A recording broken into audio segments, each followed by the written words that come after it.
And now, ladies and gentlemen, please give a warm welcome to the Professor of Criminology, Georgia State University, and former director of both BJS and NIJ, Mr. Bill Sable.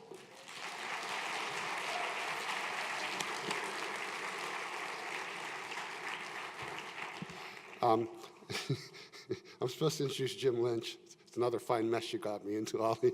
But in all honesty, this is the time, this is like the punishment, right, before the parties.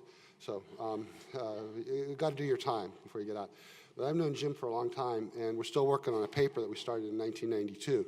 So I was thinking about what is it about Jim that's sort of endearing and all that. And a lot of people, everybody in this room, since he's your president, his history of work on victimization, formal and informal social control in communities, statistics, statistical systems, police media relations, all that kind of good stuff. And you can read his bio and know that. But there are a lot of things that aren't so public. Like, he's got a long history of challenges with his in-laws, including a mistaken identity with his mother-in-law and his wife-to-be shortly before he was married. And then, I don't know what it was with his father-in-law and the broken arm, but these things have just marked his patterns. But Jim has a romantic side. He's written these love letters to his wife, we call them statistical love letters. How she completes his life tables, how he has the confidence interval to confess his love, how she allows him to let his latent feelings and his latent curves be known. And these are just positively correlated feelings that he has for her. So he may not have known that, but he does have a romantic side. Jim played football at Wesleyan. He overlapped with Bill Belichick. And if I were technically competent, I would have some video to show you, but he was really quite a good football player. He had an offer of a tryout, I forget whether it was with the Giants or the Bears, and he made a decision to go to graduate school at the University of Chicago. So I always wondered, knowing him, whether he made the right career choice. Football, coaching, academia. Well, tonight, you'll get to hear your president speak, and I'll get an answer to my question. Jim Lynch?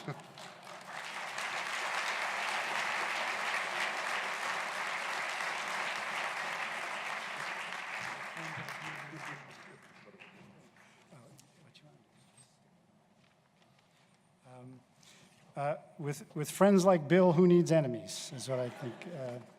I knew I made a mistake asking him to introduce me. It's a good thing he didn't give you the full version of some of those things. So, but when I was at BJS, Bill carried me for several years down there so I wouldn't screw things up. And so he's been pulling me out of jams since about 1992. And he's about to pull me out of another jam right now, as a matter of fact. Before the pain continues, as Bill said, with my speech, I think that I get to award the President's Award. Since 2001, the presidents of ASC have had the privilege of nominating recipients for the President's Award. As you know, this award is given annually to an individual or organization who, through either single initiative or over a longer period of time, has made significant and distinguished contributions to the cause of justice. In 2017, I am going to give this award to Joy E. Frost, the former director of the Office of Victims of Crime, for the development and implementation of Vision 21, Transforming Victim Services. Vision 21 assessed the state of victim services in this nation, presented a plan for improving those services, and provided the funding necessary to implement this plan. In brief, Vision 21 expanded the focus of the Office of Victims of Crime funding to allow for the funding of infrastructure and thereby more flexible, coordinated, professional, and long-term service to victims. Principal among the initiatives of Vision 21 was the emphasis on research, statistics, and evidence-based practice. For most of its existence, the victim services world was, for good reason, driven by advocacy.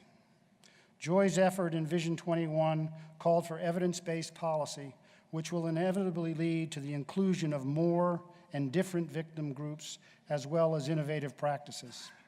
The impact of this movement to empirically driven practices will be profound.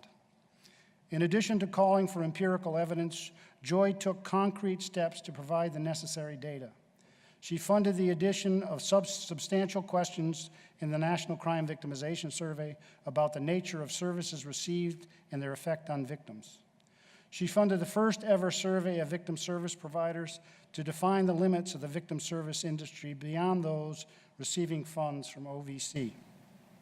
Finally, she provided funding to keep the National Crime Statistics Exchange alive, which ultimately led the FBI to invest $145 million to provide incident-level police data on crimes for the nation. This will be an extremely valuable source of data on victims. Joy realized that the hope she had for the transformation of victim services would not take place without informational infrastructure, and she invested in it. In years to come, when the research using these data begin to flow, we will see previously hidden victim groups emerge and know with greater certainty that the service we offer is effective. No one will know that it was Joy Frost who made this possible. I would like to remember her contribution by giving this year's President Award to Joy E. Frost.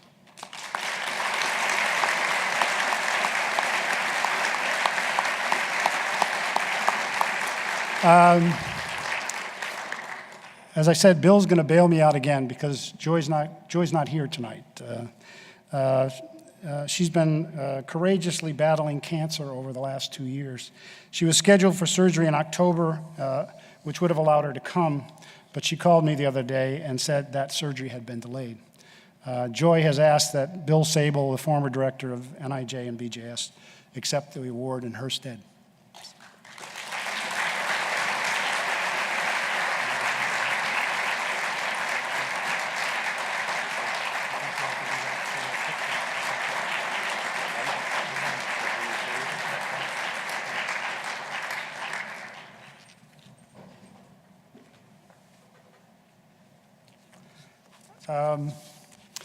Now, as Bill said, we're at the final stage of punishment. You get to listen to my presidential speech. Anybody who uses big data in the title of a speech is reaching for it. So apologies up front. When Al Bitterman and I wrote a book about the divergence of the UCR and the NCS, Wes Scogan wrote a review. Not surprisingly, it was a thoughtful and thorough review. At the end, he said something to the effect that it was too bad that these guys did not invest all this energy and skill on a substantive issue in crime and justice instead of obsessing over data collection. That's not exactly a quote, but it's pretty close. So, Wes, I'm sad to say that not much has changed in 26 years, except that my concern with data collection has gotten worse and even more removed from substance. So, my talk today will not only address data collection, but how to strategize, to organize, to collect data. So you can see it's just gotten worse. So let me talk a little bit about the title where I tried to be clever. It's sort of a riff on Daniel Patrick Moynihan's remarks, so not even our own facts, criminology in the age of big data. So Daniel Patrick Moynihan, known for his wit, says everyone is entitled to their own opinion, but not his own facts. And so I thought that was kind of a good quote, but I realized it didn't fit the subject of my talk, so I've twisted it a bit, I think. So Daniel Patrick Moynihan was talking about individuals. Individuals can't have their own facts. But as a discipline, we must have an agreed-upon set of facts, an established information base from which to begin our debates. So in that sense, it's a good thing for a discipline to have its own facts. Those facts or that information base must be readily accessible.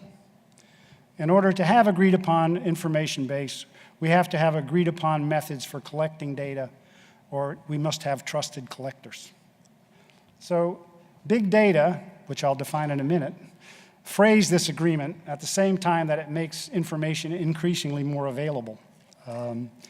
This puts us at risk of not even having an agreed upon set of facts on which to start discussions. So I see, as everybody mostly sees big data as a windfall, this talk is going to talk a little bit about some cautions we should have in embracing big data and bringing it into criminology, I think, because in some ways we may be giving up our ownership of our own facts. So this brief talk will begin to sort of explain the importance. We'll start with this business of access to an established information base, talk a little bit about how we currently establish quality, define big data and how it undermines the institutions that gives us our established information base, and suggest some steps we might take to preserve that information base and recognize the potential of big data. So let's talk about access. And the information base that we agree upon must be readily accessible to maximize knowledge production. So access allows the investigation of more issues by a larger number of researchers. Access allows replication, but access must be tempered by some concern for human subject protection. So, for example, access is really almost not an issue in most of the data collections. So if you think of some of the major data collections that our graduate students are plumbing on a routine basis, like RIDS or NLSY, NCVS, most of them I'm referencing our surveys, our graduate students, our colleagues use those databases, and they're fully accessible.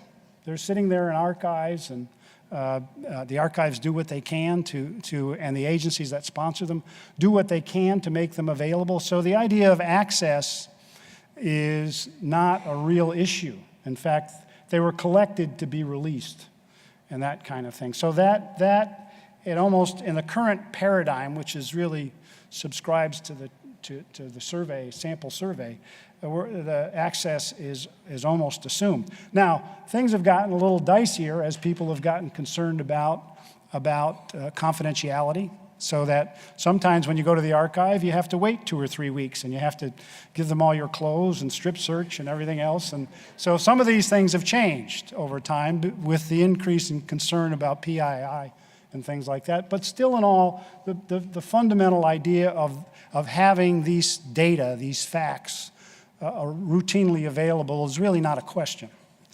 I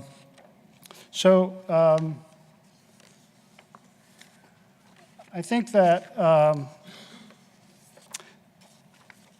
the second issue that I want to introduce is the idea of a basis for agreed upon facts.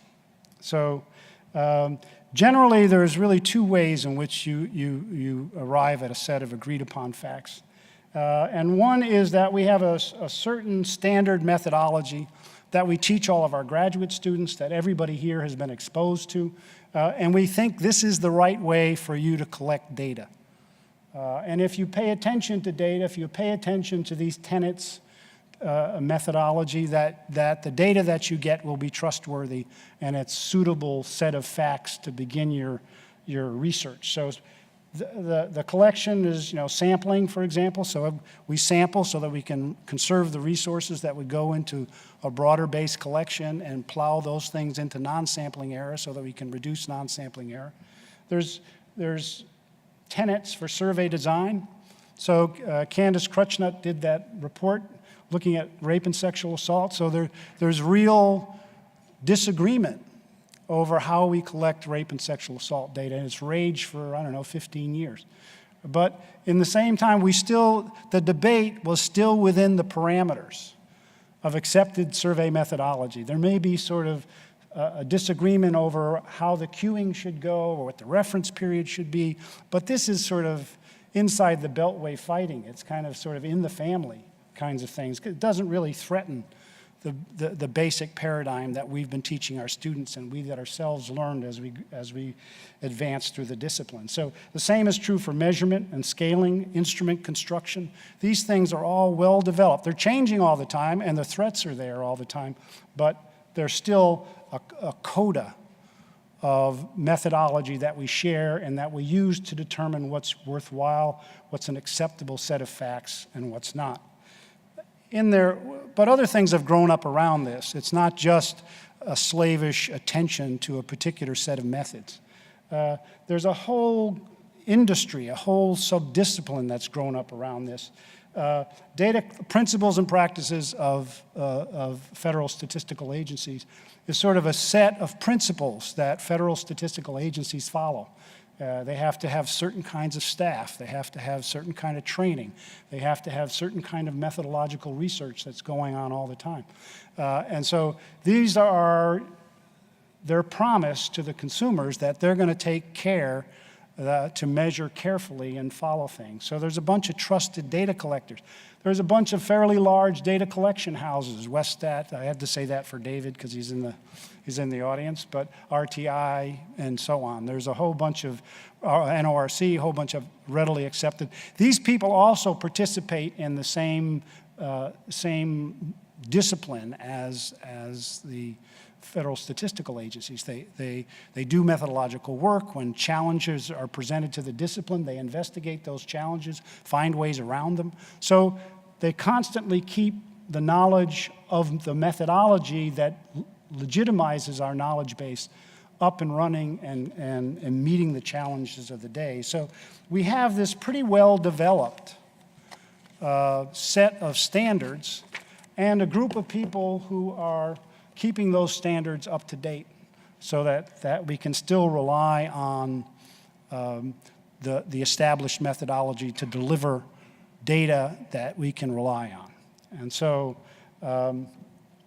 now along comes big data, which means, you know, anything to everybody. So I can call it anything I want, so, and be perfectly acceptable. If you look at there's a number of reports that have come out, most notably the National Academy of Science report on big data that's just come out, I think, that have sort of global definitions, which I'm going to present to you, but I'm going to reject because I can't deal with them and they don't fit into my argument, so they're going. So global, anything too big to fit on your computer. I really like that one. They should see my computer. It's not so big. Here's one I really like. It's called Rich, Complicated Set of Characteristics, Practices, Techniques, and Ethical Issues Associated with Data. What does that mean? I have no idea what does that exclude? I have no idea what that excludes. So I can sort of understand why they said that, because one of the challenges with big data is weeding through it all. So there are techniques and things like that are developed to weed through all this stuff. And if it's little data, you can do it yourself. But if it's big data, you need to get into these techniques. And so I can sort of understand that. I'm going to define it differently because I have a different agenda. And moreover, I think it's, for the criminal justice area, I think it's even true. And I would say that information gathered in the process of providing goods and services. So there's all sorts of data that's captured and collected now as people go about the business of serving you at a counter. You know, when you swipe yourself into the hotel, it's registered. There's all sorts of data being collected. Your phone is giving off your location at any time. So all these things that in the process of conducting an economic interaction or transaction, in the process of getting into your hotel room, in the process of buying something on the internet, all this stuff becomes data because it's recorded and maintained someplace. And so police records of calls for service is pretty familiar, but that's what it is. You know, it's their record. They didn't collect it for you. They collected it for them to mark the kind of service that they're delivering at that time. Credit card transactions, another kind of thing. So there's all sorts of data that are now collected in the process of providing us with goods and services. And I think this is a major source of data for many of us, I think, or will be. And then the other class, and this is a little creakier, is the idea of information made available on the internet. Now that covers a multitude of sins, but there's tons of websites out there. There's tons of services which essentially harvest data from the internet. And so I think that I might have to sharpen a bit, but I think that is, the importance of that is that it's a direct line between us and whoever's there. You know, if it could be someone who's just putting up their blog becomes data. And so I think those two characteristics are the ones that I'm going to use to characterize big data. I think, so my argument is that these new sources of data both expand and diminish the established information base. So the expansion is pretty clear. We collect more data on more things. It just gives us a whole lot more data. Data on, you know, on all sorts of things. So it's unmistakable that we have more information. It makes it available through the internet. I was mentoring, I guess that's what you call it, mentoring a student the other day. She had gotten me to sponsor her research, and she wanted to do something on mistakes in justice. And I found this great data set at the archive. And I tried to get it, and I went to the archive, and it said, you have to fill out this form, you have to fill out this form, you have to fill out this form, and then you have to wait 3 weeks. And so I said, oh, the hell with that. And so I went to the University of Michigan, maintains this database on exonerations. And so you just bring that down, and then you go into BJS, and you start to pull all their data on courts and the organization of courts and states. And next thing you know, you've ginned up. It's a class project. It's not a total serious thing, but that kind of thing is that availability is another real asset. And the other thing I think which is an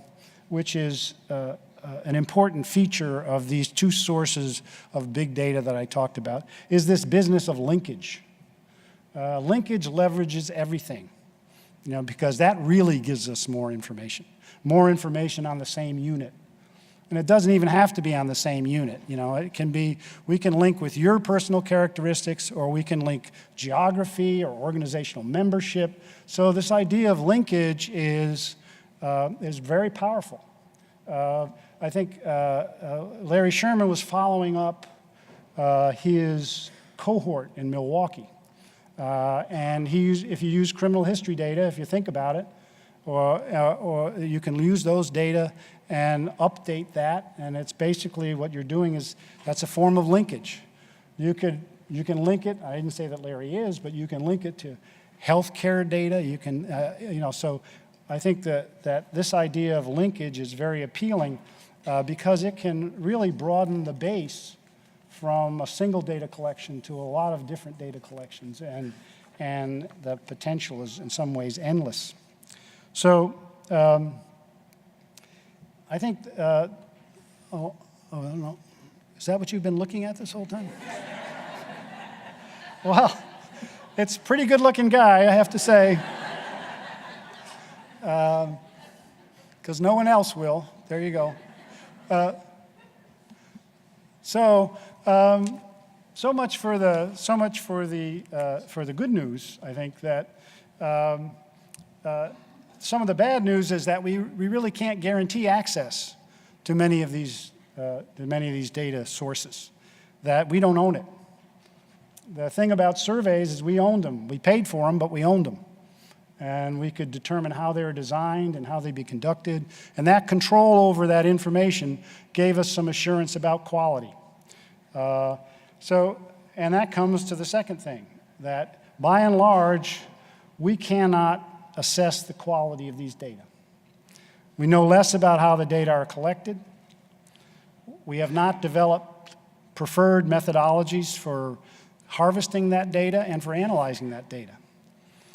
It's more difficult to control data collection, and we have no way to certify, very often no way to identify the collectors of that information. That's not true of everything, but it can be true of some of these data sets. So there's good news and bad news. We talk about just illustrations of the kind of data that's available. Shot spotters. Rob Sampson and the folks from Northeastern did that piece where they looked at collective efficacy. Instead of having to get a multi-year, multi-million-dollar survey, they just went around and looked at the 311 calls and mashed it up with some other data in Boston, and they were off to the races. I think Roberto Raugaban is an interesting guy who was on the big data panel. He's an economist from MIT. Looked at credit card transactions and homicides in Mexico to see whether or not there was a negative economic impact of homicide on economic activity, and what better economic activity than the credit card. You know, it's much more. Actually, he tried to do something where the consumer price index would be done by these credit card data as well. So there's a lot of very interesting things going on. Data available through the internet. Rick Rosenfeld several years ago was going to took a look at the idea. I think John Laub funded it when he was at NIJ, looking at websites in lieu of having to go through the UCR or some other method, just scraping websites, the exoneration thing that I talked about. Linkage possibility, NCRP, where the releases from the prison institutions are linked to Social Security data. I think the BJS has done that. And then the thing that got a lot of attention is the coverage of police shootings, where the Guardian was challenging the FBI statistics based on open source data that they looked at. And BJS followed up, looking at doing that methodological study with RTI, where they too looked at supplementing the sample from the UCR with things mentioned in open source data. So there's all sorts of very creative uses of these things. And then we talked about the problems. So let me go through the two problems that I think are the most severe, I think. This one is closest to my heart, because this is one of the things that I've gotten more engaged in as a result of a project that we're doing at Maryland. So, and this is the problem of access. And it's more of a problem with administrative record data than it is with certainly open source data, because after all, they are open source. So, but access is a problem for administrative record data. So most operational data we do not own or have a right to use. We're shared at the discretion of the owner. All of you who have begged police departments and corrections agencies and all these things for data know what I mean, except for Kim Inori. Kim Inori gets it magically from Pennsylvania State, so I don't know what happens there. But we're going to come back to that, I think. So you don't own the data. They have very often, even in open use states where there's some laws that say we should be transparent to you and you should have our data, even there that doesn't give you a whole lot. And so you have no right to that. So you're always on pins and needles. I'd almost do a show of hands saying how many people have applied for administrative record data and not gotten it. But that would screw up my whole talk, so I'm not going to do that. So the other thing is that you're not a high priority to the operational agency. You are not important. So even if you have the right to the data, that doesn't give it to you in that sense. So operational data requires considerable curation. Most of you who've dealt with it know that it's junk, pretty much. When it comes through the door, it's not suitable for use in the normal way that we think of a survey-based data set. So all of these things take time. And so I think, and they will limit use of the data. So I think that's a real problem, that we really don't have the access to these data. So if they're going to be such a big new force, if they're going to give us the ability to link across places and mash up data that would substitute for NLSY, we have to have secure access to these things, routine access to these things, not access at the oblige of some particular agency. But they own it, so ownership counts for something. So this, I'm arguing, will lead to a massive underutilization of administrative record data. the potential of big data will not be recognized until we have a much stronger access to these data. So that sharing advocates need to institutionalize this sharing. We have to move it more from a favor to a right, I think. A few illustrations just to prove that I'm not lying. Operational agencies control access and do not share the same values as researchers. A couple of illustrations would be access to the III data. III, as you know, is a pointer system that all the criminal history records are maintained by state repositories, and you can go to your state repository and make application and presumably get access to those data. III is where the FBI has a pointer system so that if you only have the data from New Jersey, then anybody who's arrested in New York City, their arrest is not going to be in the New Jersey data. But you can go to the FBI, and the FBI will search around, and they will point if there are arrests in other places. So, and I don't know, Howie Snyder did a look at one point. I don't know if it's like 15%, Bill, is something like that. It's 15% of arrests, a person's criminal history record will be from out of state. So you're going to get some underutilization without III. So for a long time, you cannot get access to III. You have to be a law enforcement agency to get access to III. For a long time, NIJ, the National Institute of Justice, was a route. If you had an NIJ grant, you can get access to III because they would sponsor you. And then two or 3 years ago, there was a disagreement. There was some data released that shouldn't have been released, and since that time, you cannot get access to III. So if we're going to rely on these places, we're going to rely on these data, then we're going to need to have one screw up shouldn't shut the faucet off, I would argue. ATF access to the gun trace data. You don't have it. I think by legislation you can't have it. My favorite annoyance ever since I was at BJS was the idea of the courts in the United States. Everybody knows, and I've heard in presentation after presentation looking at the President's Commission and what's been done since then and what hasn't been done. What hasn't been done is we don't have data on the courts. We just don't. And if you look at the scholarship in the ASC population, some of the thinnest scholarship is in that area, not because we don't have smart people, but because you can't get access to those data. So my point is that this idea of access in the era of big data is something that we have to solve. In addition to just plain no, we have these kinds of things where it might as well be no. Okay, so just a few illustrations from my department, where graduate students who have a certain window to get dissertations done and other things, that the criminal history data at the state level take 15 months between the time of application, between the time of delivery. For a graduate student, that's a lifetime. Okay, 15 months is a long time. Another, this is a totally different state, totally different graduate student. 19 months.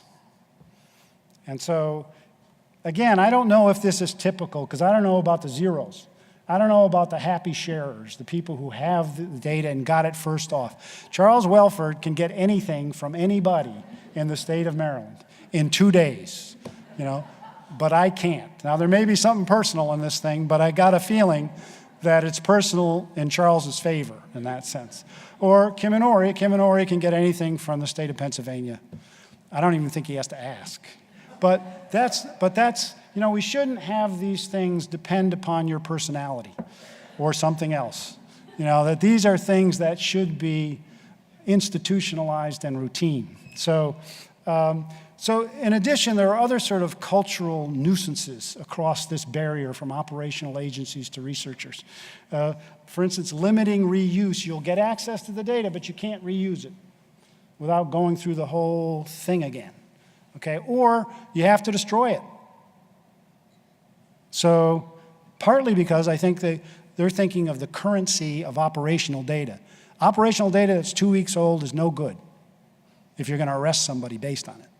But if you're going to do research on it, 2 weeks is lovely. 2 years is lovely. 20 years sometimes is not so bad. So the cumbersome of this process will not support the increased reliance on administrative records. So let me talk a little bit about ways of improving access. And so let me start with a particular model that we've been trying to use in the state of Maryland, which is and the logic behind it, and then move to some other things. So one of the arguments that I would make is that we would create a state-level criminal justice data center charged with acquiring, curating, linking, and redistributing criminal justice data at the individual level. So the idea of the center would be based on a quid pro quo of data for analysis. Now there are other quid pro quos that you can do, but that's the one that we think will work. And the center idea takes advantage of being a repeat actor in data acquisition. So one of the reasons that Criminology gets it so fast is because he's known, he knows the process, all these things that the newcomer takes a year to learn, and the reason it takes 19 months is because they send it back to you 2 or 3 times because you did it wrong. These kinds of things that a repeat actor have, they have much greater success in the current system of getting data. So the other thing that's useful for repeat actors is that we've already said that administrative record data is junk. You have to turn it into something other than junk. You have to work on it a lot. There are errors in those data that the people who used them and collected them don't even know about. So the idea of building information on the errors in these data is something that is wasted in the individual researcher model who does it one time and does it never again. All right? It doesn't help the database. That knowledge is absolutely lost. Another thing about the repeat actor, someone whose only business is to put together this database, is that the idea of cumulative linkage. So if you have in that database, already you've linked the Sentencing Commission data with the criminal history data, with the juvenile criminal history data. Someone comes along and says, hey, let's link that to the education data. You've got that already there. And the center is a place where people could, and even you could take a page from the census and get security sufficiently so that you can guarantee them security behind the wall and that be an excuse for the linkage. So there's a lot of things to recommend a repeat actor like a data center at the state level. So the investment in acquisition, curation, linkage would be made available to everybody. It's not the way in the individual model, once you've curated it, you'd be a fool to give it to anybody. And people resist the archive requirement like mad. I bet you half the people in this room have not archived data sets on a grant because, for obvious reasons. Maybe not. Maybe that's a severe charge. So the other thing I think about, which is an attribute of this particular model, is that continued funding of the curation process, of the acquisition and curation process, you could do by putting sort of charges on the use and expansion of the data. So once the data are there, once you've invested in learning the data sets, getting the code, cleaning them up, understanding how to clean them, and then you can maintain that with presumably with much less effort than you did to create it. And you do it by charging people who are using those data or linking them to other databases. So kind of a model, an argument as to how things could be done to make access smoother, broader based. There is sort of a model already in place. Some of you may know this, but it's the State Longitudinal Educational Data, SLED. Kind of like it. The state data centers, SLED provides a parallel model. The state data centers that link primary, secondary, post-secondary education data with labor force data. So one of the things that schools want to know is how well their graduates do at the next level. So linking the primary to the secondary, secondary to the college, and then to the labor force is a real boon for these researchers and for the agencies themselves. So this is what the SLED centers do. And the quid pro quo is analysis for data. So the agencies give up their data, the departments of education and the labor give up their data in return for curated files and some routine analysis. The thing that I like most about it is in the state of Maryland, there's a law that says these agencies have to share data with the data center. I don't know how in God's name they got it, but they got it. But I think this is something to emulate in this sense, the idea that data sharing is not based on a handshake. It's not even based on a memorandum of understanding. It's based on a law. So I think that's the kind of surety that we have to have if we're going to get the full benefit of administrative record data in the criminal justice area. They also have some other pretty spiffy attributes. They have boards from representation from all of the contributing agencies. They share staff, so if there's error in the data, they can work with people. It sounds like heaven to me. So I think this was begun with Department of Education seed money in 1999, and now there are 37 states that have this kind of linked data. So there's another sort of bright ray of sunshine in this this kind of thing, is that the private foundations have underwritten data sharing pilots around the nation. I don't know if that's what they're really calling them, but that's what they look like to me. One of them is the Maryland Data Analysis Center that I talked about. There's another one called Criminal Justice Administrative Record System, CJARS, out at the University of Michigan. Measures for Justice, which is funded, I guess, by everybody, I think. But it is an effort to build data on, starting with prosecutors and the court, and build out from there. I think they're in 6 states and 380 counties. Or maybe it's 180, I can't remember. If Texas is in there, it's 380. So it's, but these are all data sharing arrangements where people begin to take these administrative record data from police courts, corrections, prosecutors, and sort of bring them together. They all have slightly different quid pro quos. So for example, the CJARS people are saying, let's take a look at what's available on the websites first. So you scrape what you can get. Then the idea is, let's develop a data sharing agreement with these people, giving them things like a dashboard or something like that or other analysis of their data, and that would, am I getting the hook here? Oh, no. Each one of them has a different approach to this kind of thing. And then the idea of let's just FOIA them.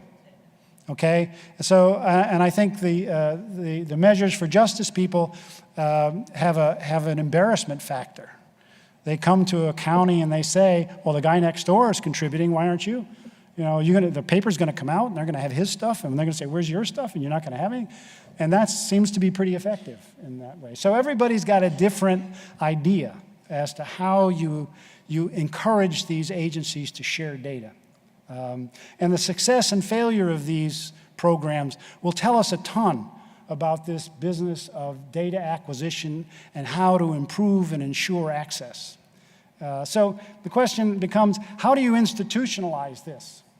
Because you want it to last beyond the grant. You want it to continue if we're going to continue to have the kind of access to administrative record data that we need. So one thing that I would suggest is to have a data sharing summit. You know, that the foundations and DOJ call together. There's a bunch of people who are funded by Arnold and I think Soros and a few other places. But there's also some people doing it on their own who are, they're either at the state, for instance, the state of Alaska seems to have something that looks a little bit like an OMB, and they're doing this kind of data sharing. So it would be nice to have a data sharing summit where people can sort of exchange notes about methods for gaining access and how successful they've been, because they may tell us some things that we may not want to know. I think, for example, it could be that no quid pro quo works in the long run. You're as good as your last MOU. Or it could be that the criminal justice system doesn't give a damn about research. They just don't. The Labor Department is full of labor economists. They believe in that sort of thing. But it may be that when you have a system that's so local that counties count, not states, but counties count, that these people have their hands full and aren't looking down the road at all, and all this thing that we've been thinking about, evidence-based, is not going to be enough for a quid pro quo. I don't believe that. I have a lot of good reasons not to believe that. But we don't know that that's true. And so the experience of SLED and other places may not generalize. That may not be the effective quid pro quo. So that's why I think bringing all these people together who are trying different things, we can really find out how we want to go forward with that kind of thing. The other thing is about funding it when the seed money's gone. And I think this idea of transition to state funding, the way they did with the SLED, so if data and the quid pro quo was enough, they can kick in that small amount of money to maintain the curation of the data after the seed grants are over. And I would think, if you're thinking about DOJ as helping out, I know Jerry's probably left because she knew I'd hit her up for money, but it's not really just BJS. You keep thinking BJS doesn't have enough money to do this in a lot of ways, but really this is not BJS. This is something, this kind of information sharing should be of service to BJA. It should be service to NIJ, because they're providing data for research as well as statistics. So I think you might be able to squeeze enough funding out of the three of them to get enough to make this happen. The other thing I think that is important for institutionalization is strengthening the legal base of exchange. That you need to, one of the things these centers can do is try and move to a, oh God, try and move to a, I didn't do anything here. Try and move to a firmer legal base for data sharing. So I think those are some, exciting kinds of things. There we go. Are you just messing with me? Is that the idea? So let's talk about the second issue, which is this idea of reestablishing agreed upon facts. This is a lot, the first one's hard. This is a lot harder because we really don't have the chops to do this, I don't think. So I think you have to define agreed upon methodologies for various types of big data. I'm gonna turn the beam mostly on open source data here because I think this is one where the biggest challenge is. So you have to define desirable design features of administrative record and open source data. Now that's a pretty obscure statement. I think what we mean here is that if you have a sample survey, you can tell me what the elements are. You've got a sample, you've got an instrument, you've got estimation, and that's about it. That's sort of, Alan could throw in a few more things, but that's pretty much what you need. So when you're describing a data collection, that's what you can describe. So that's what we need for open source and administrative record data. We need to know what the design features are that make a difference and that we should pay attention to. And that'll allow us to determine what's good and what's bad, I think. So I think we have to so I think in a lot of places, I would say 90% of this audience has no idea what's involved in open source data analysis. I just read it. I was up in my room reading just before I came down. So it's that kind of. So we have to get more. We have to have knowledge of what a good design would be. We have to disseminate error profiles and preferred methodologies in our graduate curriculum. I do a hand raise again to see how many people have data, have courses. Everybody has a statistics course. Probably have 4 or 5 of them. But does anybody have a big data course? Probably not. Maybe a few. Oh, you're just lying, Charles. That's not true. You're just showing off. Okay, Penn has one, but everybody else doesn't. It's sort of. Actually, we have one in JPSM. There's a Joint Program in Statistical Methodology has a big data course. But they're not generalizable, though. I mean, they're not generally available. And so I think that that's something we should get into play. I think we should have association journals endorse reporting design features of data collections. So when you get to review an article that uses open source data, I think it would be within the purview of the journals to say, if you're doing open source data, you ought to tell us at least these 6 things. Otherwise, we can't evaluate this thing.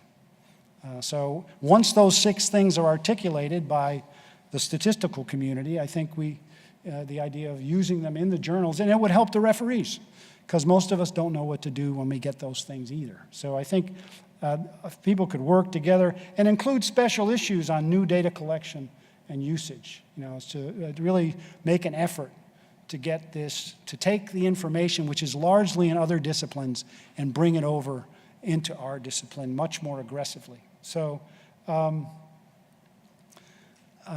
I think if you, just a short bit, this is some of the things that the desirable design features we were talking about, is you have open source data requires searching the internet, and it requires multi-stage processing to filter that information that you get.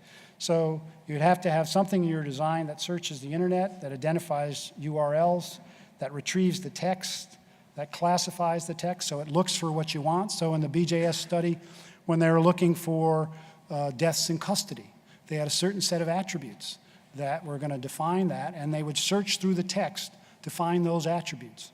And that would increase the probability that this was an event and they'd subject it to an additional set of screening, and then finally, very labor-intensive screening by human beings, but only after they've reduced the data considerably. So each of these steps involves design decisions that affect the results, and most of us don't even know what those decisions are. So we should know the minimum information to provide for an open source design. This is, I don't know if you can probably read, this is something that I lifted from a pretty well-known open source data archive. It's where they search the open sources to find. And so I sort of read through it just because, to give you an idea of just how much information you get. And this is a good bunch. So it says, the process begins with a universe of over 1 million media articles on any topic published daily worldwide. Key filters applied to the fire hose, which fire hose is number 1, of media articles available through a subscription. I changed the names to protect the innocent. This filter isolates an additional pool of potentially relevant articles, approximately 400,000 a month. These articles are then processed using more sophisticated natural language processing and machine learning techniques to further refine the results, remove duplicate articles, and identify articles that are likely to be relevant. Then the team comes in and codes them by hand. I have no idea what happened in steps 2 through 4. And so it reminds me of that New Yorker cartoon where there's an old professor at the board, and he's got this equation, and just before the equal sign, he says, a miracle happens, okay? This is sort of what we got here. So I think we could, I'm gonna skip the administrative record one because it's really boring. There's not as much to be done in the administrative record area, but there's still more. I think this idea, I've already mentioned this point, that it's sort of developed graduate curriculum on big data.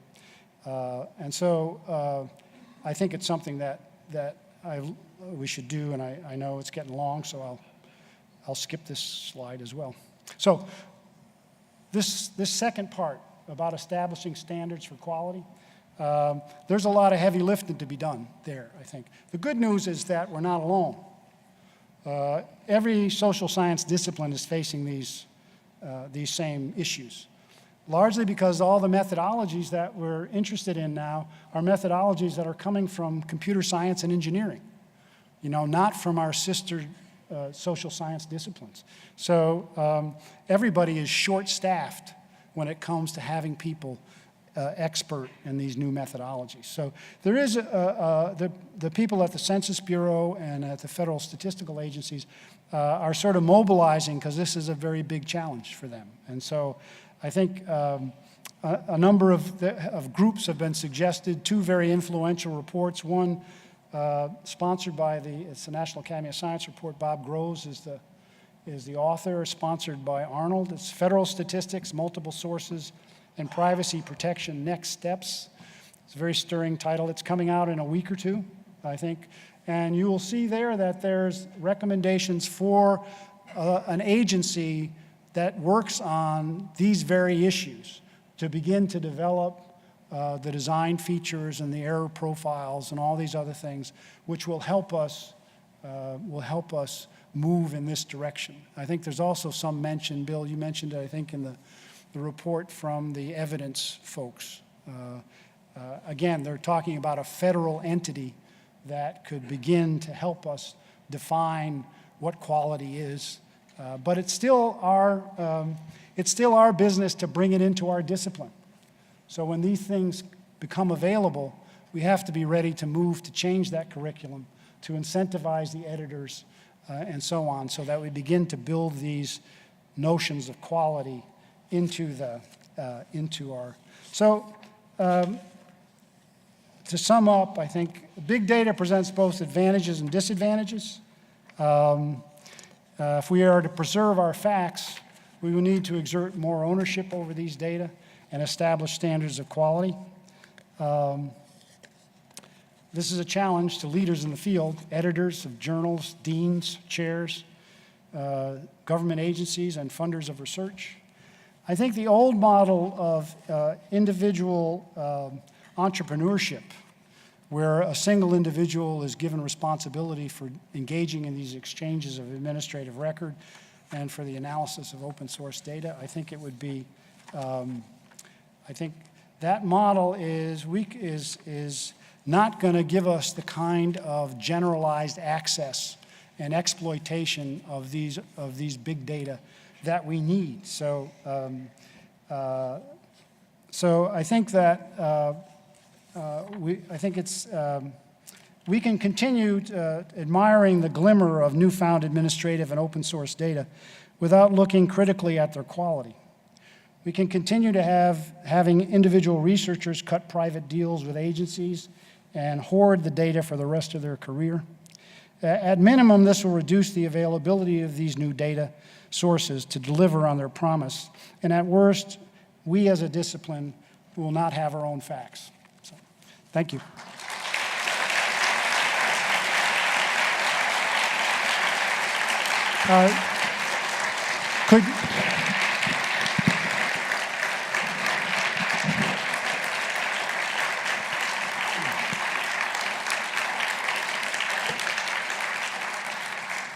Could Karen Heimer come up, please?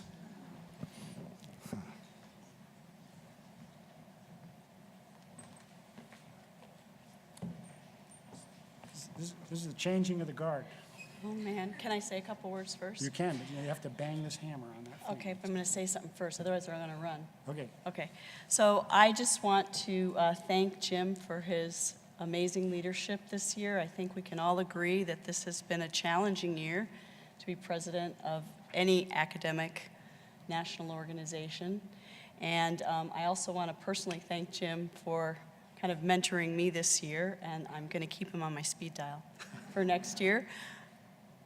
I think I'm just supposed to say something like, see you all in Atlanta. It's a great place to be. Please come and attend. And I think it's time to eat and drink.